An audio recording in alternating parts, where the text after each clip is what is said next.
यह एक लंबी कहानी है। मैं इसे आधुनिक हिंदी में संक्षेप में अनुवाद कर रहा हूं। यह आधी रात का समय था। लड़की को तेज बुखार था। वह पसीने से लथपथ थी और प्यास से तड़प रही थी। वह उठी और फ्रिज खोलकर एक बोतल में रखी कुछ सिरप पीने लगी।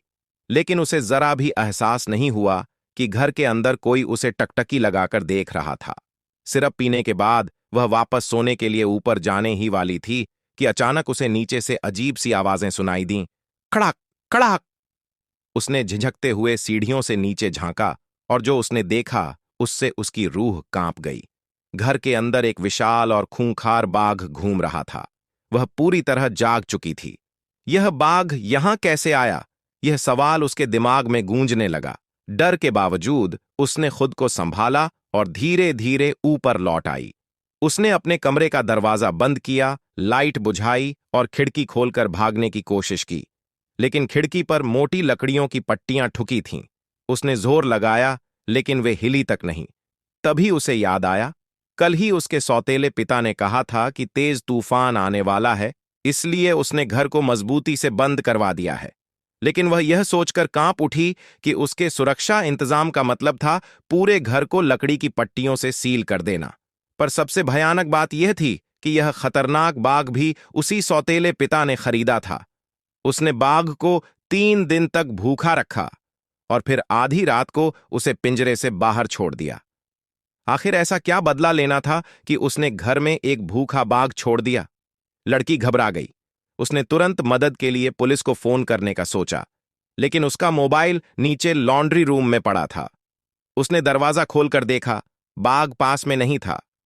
वह फौरन लॉन्ड्री रूम में पहुंची और फोन उठाकर पुलिस को कॉल किया। लेकिन तूफान के कारण इमरजेंसी लाइन व्यस्त थी। उसने अपने सौतेले पिता को फोन किया, लेकिन वह फोन भी कार में पड़ा था और वह खुद कहीं शराब पीने में मस्त था। लड़की की चिंता और बढ़ गई। तभी ऊपर से कड़ाक कड़ाक की आवाजें आने लगीं। बाघ अब ऊपर आ चुका था। लेकिन इससे भी बड़ा झटका तब लगा जब वह अपने छोटे भाई के कमरे में गई और देखा कि उसका भाई वहां नहीं था। अब लड़की के पास ज्यादा समय नहीं था। वह धीरे धीरे नीचे आई और लॉन्ड्री रूम से फोन उठाया।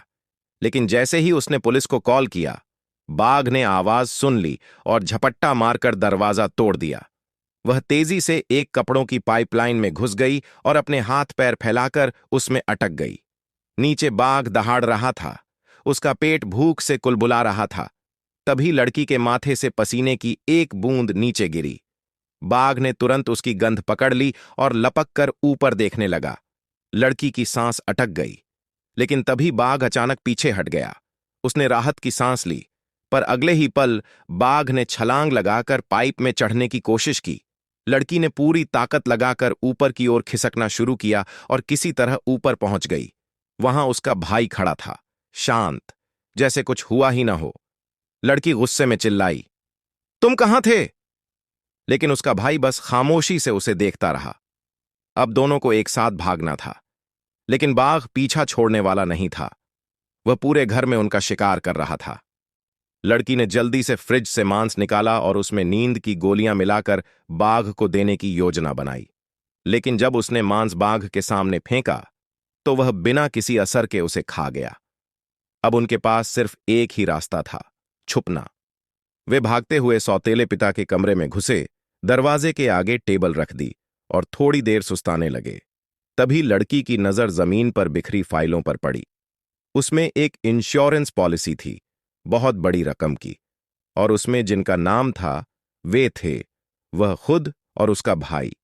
लेकिन सबसे चौंकाने वाली बात यह थी कि इस पॉलिसी के लाभार्थी, बेनिफिशियरी, उनका सौतेला पिता था। लड़की को सब समझ आ गया। सौतेले पिता ने पहले उनकी मां को मारकर उसकी संपत्ति हड़प ली और अब उन्हें मरवाकर बीमा की मोटी रकम हथियाना चाहता था।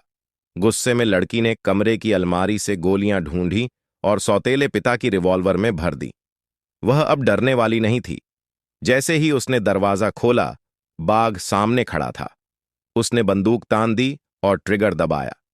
क्लिक, कोई गोली नहीं चली। बंदूक खाली थी। बाघ ने भयंकर दहाड़ मारी और दौड़ पड़ा। गुस्से में बाघ ने उसका पीछा किया। लड़की जान बचाकर भागी और खुद को किचन में बंद कर लिया। लेकिन उसका भाई फिर से गायब हो चुका था। जब उसने भाई को खोजा तो वह टीवी के सामने बैठा हुआ था, जैसे कुछ हुआ ही ना हो। लड़की घबरा गई, लेकिन तभी उसे एक आइडिया आया। उसने गैस का नॉब घुमा दिया। जैसे ही बाघ किचन के चूल्हे पर चढ़ा, वह जोर से फट पड़ा। बाघ के जलते हुए स्टोव पर कूदते ही उसकी चोट लग गई और बहन ने मौके का फायदा उठाकर खिड़की तोड़कर बाहर कूद गई।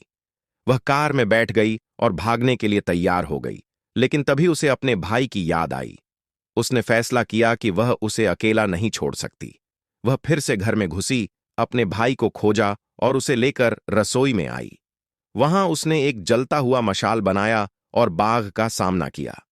आखिरकार वह अपने भाई के साथ एक बड़े फ्रीजर में कूद गई और दरवाजा बंद कर दिया, जिससे बाघ उन्हें नुकसान नहीं पहुंचा सका।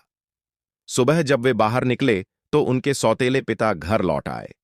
वे उन्हें जिंदा देखकर हैरान रह गए। अब उनके इरादे साफ थे। वह उन्हें खत्म करना चाहते थे। लेकिन तभी बाघ, जिसे उन्होंने खुद घर में लाया था, उन पर हमला कर बैठा और उन्हें मार डाला। बहन और भाई ने घर छोड़ दिया। बाहर का तूफान थम चुका था और भाई ने पहली बार अपनी बहन का हाथ पकड़ लिया। उन्हें समझ आ गया कि बाघ से भी ज्यादा खतरनाक चीज इंसानी लालच और क्रूरता होती है। लेकिन इस दुनिया में हर अन्याय को मिटाने के लिए एक न एक दिन कोई तूफान जरूर आता है।